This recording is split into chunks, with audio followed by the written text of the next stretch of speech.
Good morning, Rutgers. I'm Weather Watcher Dan Cohen here, bringing you your March 2nd, 2018 forecast. Let's go straight to our headlines because we have a lot to talk about. We have a high impact nor'easter that is affecting our area right now, bringing in some heavy rain, which is gradually mixing with and changing over to some wet snow from northwest to southeast. We already have some street and highway flooding from the rainfall we've been seeing, as well as some coastal flooding across the area beaches. And later on today, we are going to be having the potential for some damaging wind gusts that could exceed 50 to even over 60 miles per hour. So the risk for power outages is quite high with this. As we take a look at our high temperatures for today, these were overnight temperatures pretty much. We've actually fallen through the 30s now. Now the precipitation has come down hard enough and our winds have shifted more towards the north and northeast, so that is drawing down some colder air. Sussex, the coldest spot, and you've actually snowed for like several hours now.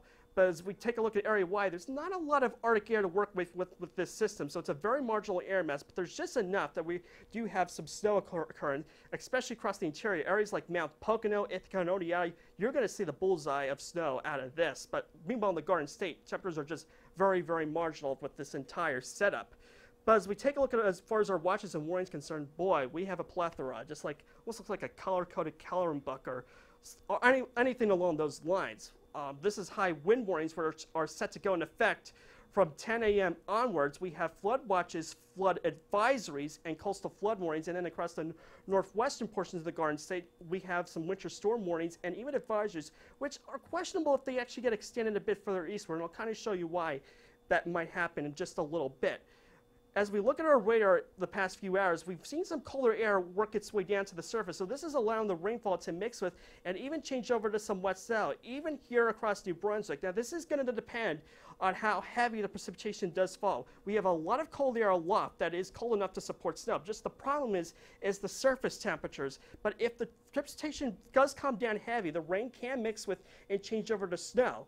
However, if the precipitation does lighten up or we do have a lull, it can actually switch back over to rain. So the biggest wild card has been, are we going to see accumulations out of this? I am definitely confident that areas, let's say, northwest 287, areas like Sussex, Warren, and Morris counties, the very highest elevations, you could see as much as 6 inches, if not greater. So this is just one of these setups where elevation is really going to help as far as snowfall accumulation is concerned.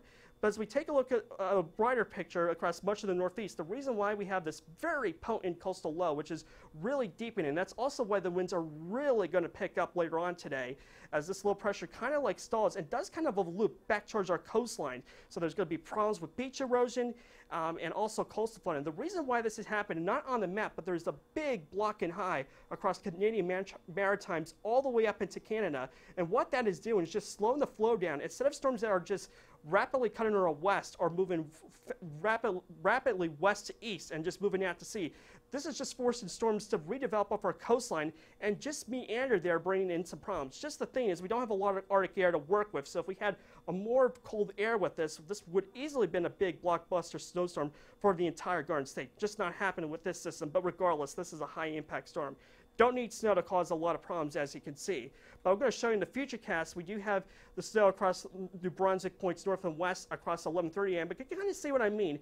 If the precipitation does lighten up, we could go back over to rain. It could be doing that at times. So that's why it's very uncertain as far as snowfall accumulations is concerned. But that does wrap up as we head into tonight. But the strong and even damaging wind gusts will be with us right through the overnight hours and even into tomorrow. So Sunday is definitely one of the better of the 2 days. We know we do start to see conditions improve for your Saturday.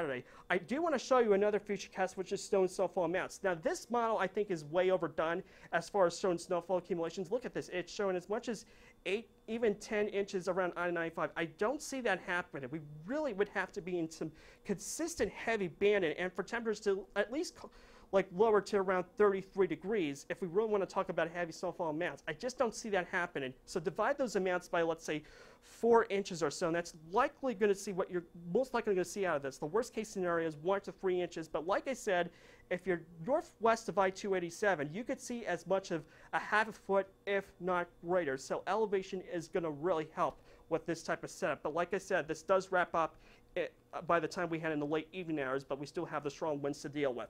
So as we take a look ahead for today, basically a plethora of precipitation, rain, snow, sleet, and also some high winds which develop in the afternoon hours. Temperatures highs around 38, but they could fall a little bit, especially if the precipitation is heavier.